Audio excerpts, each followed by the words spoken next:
آپ ادبی مجلے دنیا ذات کے ایڈیٹر ہیں. حکومت پاکستان نے آپ کی ادبی خدمات پر آپ کو تمغہ امتیاز عطا کیا ہے. میری گزارش ہے کہ سیشن کے دوران اپنے موبائل فون سائلنٹ موڈ پہ رکھیے اور خاموشی اختیار کیجیے تاکہ ہم سبھی شرکاء معزز مہمانوں کی گفتگو سے محظوظ ہو سکیں. شکریہ. جناب آصف فروخی صاحب.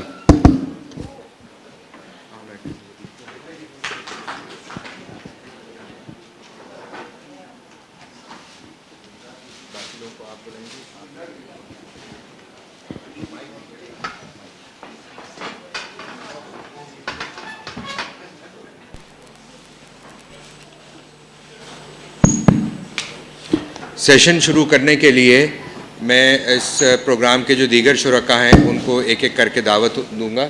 سب سے پہلے اس میں عرفان جاوید صاحب تشریف لے آئیے. عرفان جاوید صاحب فکشن رائٹر ہیں, لکھتے رہے ہیں اور عبداللہ حسین سے خاص طور پہ ان کی آخری دنوں میں خاصی ان کی قربت رہی. میں دعوت دینا چاہوں گا افضال احمد صاحب کو. افضال احمد صاحب عبداللہ حسین کے دوست بھی رہے ہیں, ناشر بھی رہے ہیں. میں ان کو دعوت دیتا ہوں. ساتھ ہی مجھے مستنصر حسین تارڑ صاحب اور نظر آ رہے ہیں. مستنصر حسین تارڑ صاحب کو کل آپ نے سنا, ہم سب جانتے ہیں کہ وہ اس وقت ہمارے اہم لکھنے والوں میں سے ایک ہیں. ان کی بہت قربت بھی رہی ہے عبداللہ حسین سے. تارڑ صاحب آئیے. مسعود اشر صاحب آ گئے. مسعود اشر صاحب تشریف لائیے. اور غالباً ایچ ایم نقوی بھی کہیں نظر آئے تھے مجھے. ایچ ایم نقوی آپ آ گئے؟ جی آئیے.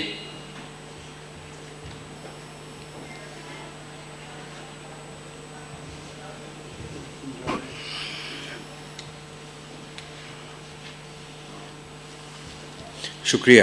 آج ہم یہاں بات کرنے والے ہیں عبداللہ حسین کے بارے میں. عبداللہ حسین کے لیے یہ سیشن ہم نے رکھا ہے ایک قسم کا ٹریبیوٹ. عبداللہ حسین پچھلی بار لٹریچر فیسٹیول میں آئے تھے, انہوں نے بڑی عمدہ گفتگو کی تھی, بلکہ وہ کئی مرتبہ لٹریچر فیسٹیول میں بات کرتے رہے ہیں اپنی کتابوں کے بارے میں, اپنی شخصیت کے حوالے سے, اپنے جو ادبی اور زندگی کے مختلف مراحل رہے ہیں ان کے حوالے سے.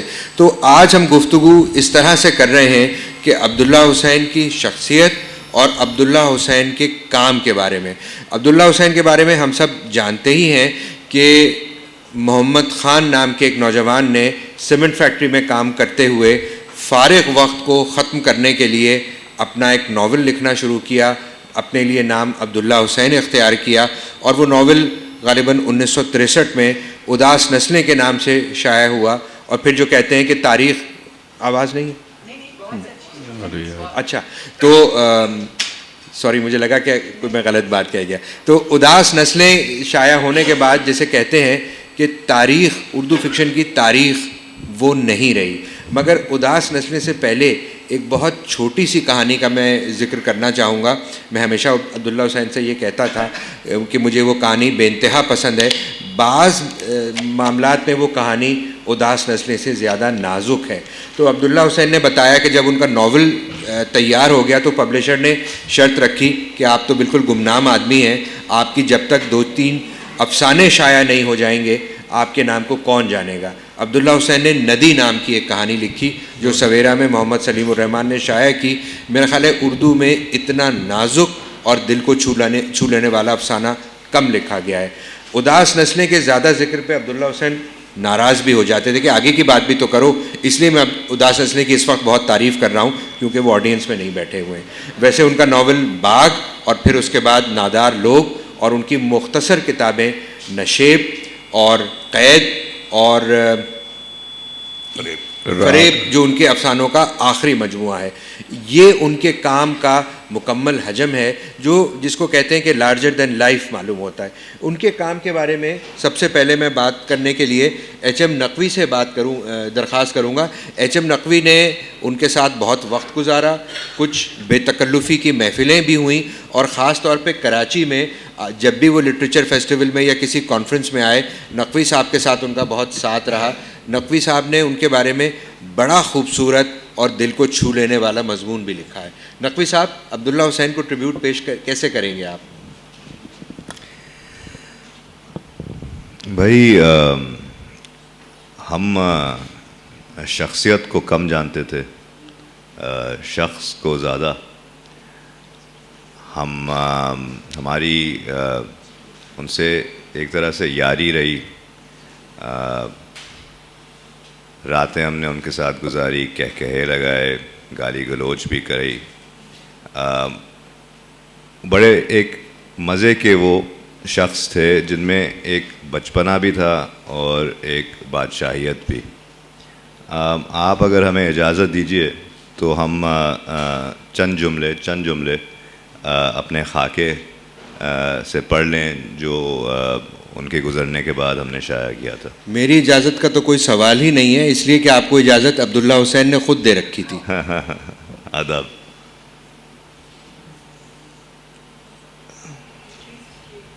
When Abdullah Hussain ashed a cigarette,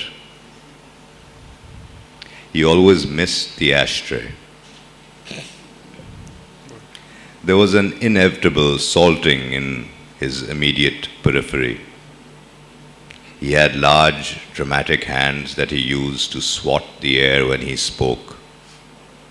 He spoke English with a slight, lilting British intonation, tending to accent vowels. He chose his words carefully, but he did not seem to care about his appearance. I spent time with him palavering at my place, his place, in hotel rooms where the curtains always seemed drawn, but never saw him comb his hair or dwell before the mirror. He would change from one pair of track pants to another, from one crumpled shirt to another before leaving for a dinner or a session at a literary festival. He lumbered like a giant emerging from a cave into the bright light of day. It was not as if Abdullah Hussain didn't care what people made of him, and it was not as if he didn't care for company, but he didn't suffer fools. He didn't care for crowds. Once he told me, lots of people come, scores of people. I don't even know them, never seen them. They've never heard of me probably and never read a word that I have written. And they just come and have their picture taken. In the last few months, there must have been thousands and thousands. It's ridiculous. It's like they're taking a picture with Humayun's tomb.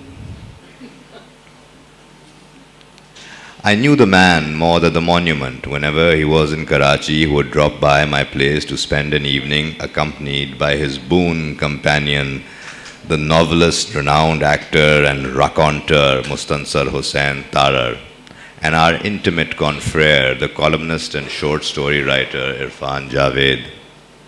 Even when Abdullah Sahab's knees were giving way, he insisted on climbing the 37 steps to the second floor by himself, measuring each stair with his large white sneakers.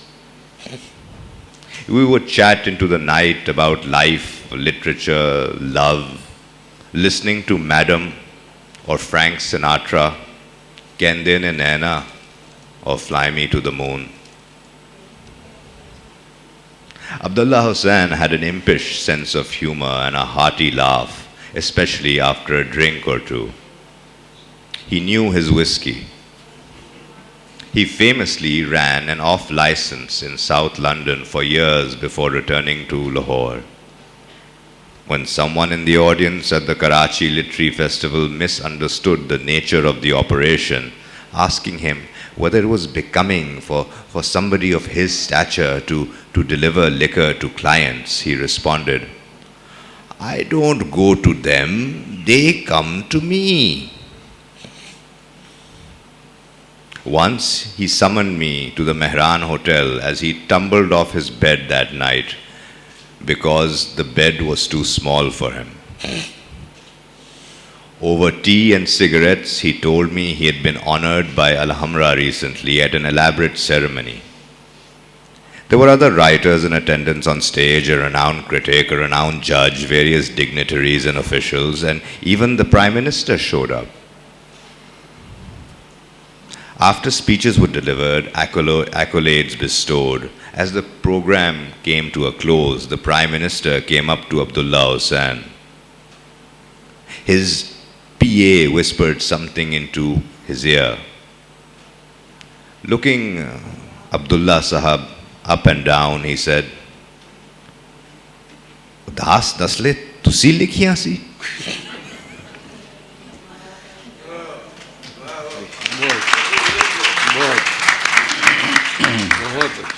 I would have loved to know how Abdullah Hussain responded to that, and he would have said, "Ye shayad aap khud hi likh lein." You mentioned the kind of conversations he would have, and I think that one of the people who joined in those conversations was Irfan Javed.